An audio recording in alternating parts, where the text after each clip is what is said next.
আজকে দেখো, খুব শিক্ষিত মানুষ যারা, তারা কিন্তু পলিটিক্সে আসছে না।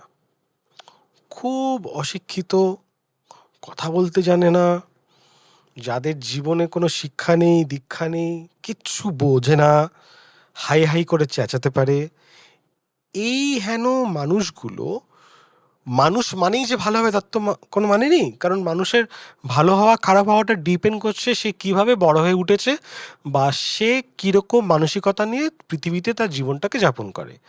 তো সেই জায়গায় দাঁড়িয়ে মানুষ, আমরা যদি ভোট দেওয়ার সময় এসব লোককে ভোট দিই, এবং শিক্ষিত সমাজ যদি এসির মধ্যে বসে চা কফি খেতে খেতে ডায়লগ মারে আর ভাবে যে আমি পলিটিক্সে কাদায় নামবো না, তাহলে তো শুদ্ধিকরণটা হবে না।